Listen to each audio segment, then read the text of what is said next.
शिव और कृष्ण जिस भूमि पर मिले हैं वो भूमि कोई साधारण नहीं हो सकती।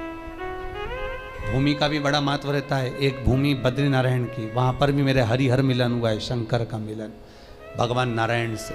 क्योंकि जो बद्रीनाथ की भूमि है वो तो शंकर की थी, वो तो भगवान ने विष्णु भगवान को दे दी, उनको अच्छी लगी लक्ष्मी जी को, इसलिए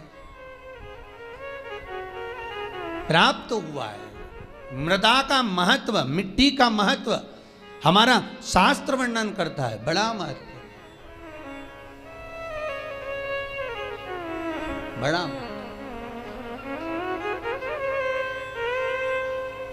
महाराज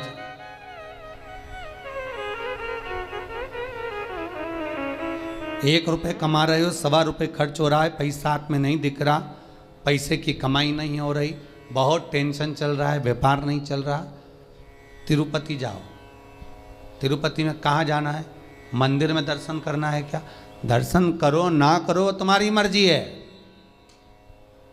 2 जगह पर तिरुपति में जाना, एक तिरुपति के नीचे कपिलेश्वर महादेव, दूसरा तिरुपति पर ऊपर पुष्करणी।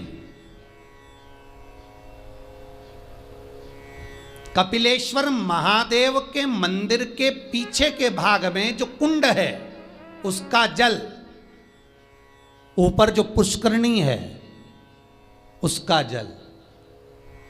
पुष्करणी के अंदर भगवान विष्णु की एक प्राचीन मूर्ति है जल के अंदर, जो साल भर में एक बार निकलती है। आप लोगों ने कई बार दर्शन भी करे होंगे। साल में एक बार भगवान तिरुपति नाथ की, वेंकटेश भगवान की मूर्ति उस पुष्करणी से निकलती है जब पानी कम होता है। तो पुष्करणी की रज लाकर कपिलेश्वर महादेव के कुंड में अपनी कामना कर कर रज को धोकर, उस रज को लाकर घर में किसी भी स्थान पर रख लीजिए, व्यापार वाली जगह पर। संपदा कभी कम नहीं होगी।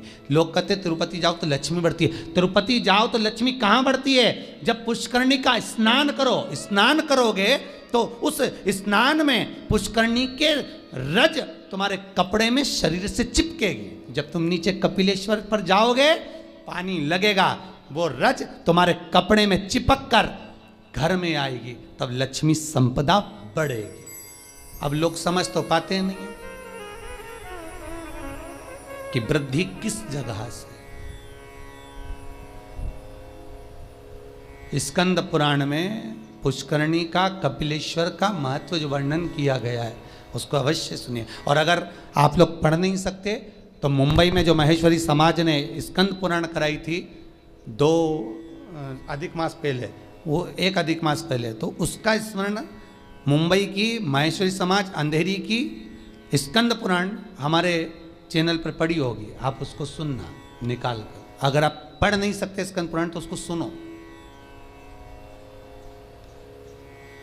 उसमें भी हमने व्याख्यान वर्णन किया उस पुष्करणी का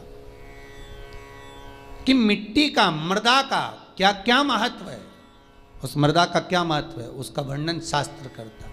तो यहां पर शिव महापुराण कर रही है, शिलाद भगवान का भजन करने वाला नंदीश्वर का जो भाव प्रकट करा है, ये नंदी कोई साधारण सा नहीं है, नंदी शिव का उपासक है। भगवान शंकर ने जो उम्र कम दी है, भगवान शंकर ने जो शिलाद नामक मुनि को, ब्राह्मण को जो नंदी पुत्र दिया, उसकी उम्र कम रखने का कारण केवल इतना है कि ये भटकता है कि नहीं भटकता। भगवान दुख देता है ये देखने के लिए कि तुम कितना भटक रहे हो।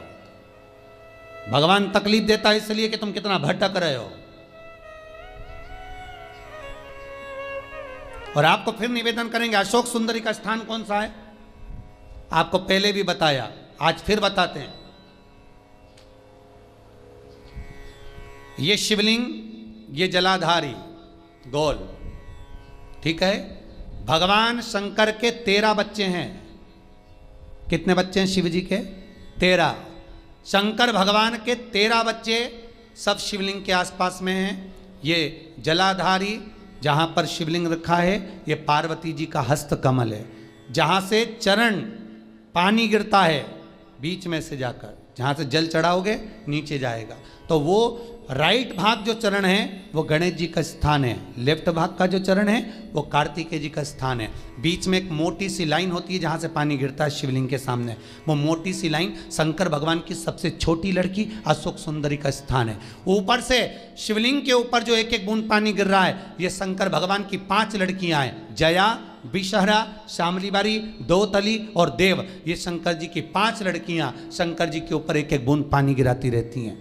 6 कार्तिकेय और एक गणेश, 7 और 5 और एक 6, ऐसे मिला के 13 बच्चे मेरे भगवान भोलेनाथ के शंकर जी के शिवलिंग के आसपास ही रहते हैं, कहीं दूर नहीं जाते। सभी भक्तजनों को श्री शिवाय नमस्तुभ्यम। आशा करती हूँ गुरु जी के बताए हुए ये उपाय आप सभी को पसंद आए होंगे, और यदि पसंद आए हैं दोस्तों तो इस गुरु की वाणी चैनल को आप सब्सक्राइब कर लीजिएगा कि आने वाली जो है वीडियो है आपको कंटिन्यू मिलती रहे। और यदि आपको ये वीडियो पसंद आई हो तो इसको लाइक कीजिए और कमेंट में श्री शिवाय नमस्तुभ्यम लिखना मत भूलिएगा दोस्तों। धन्यवाद।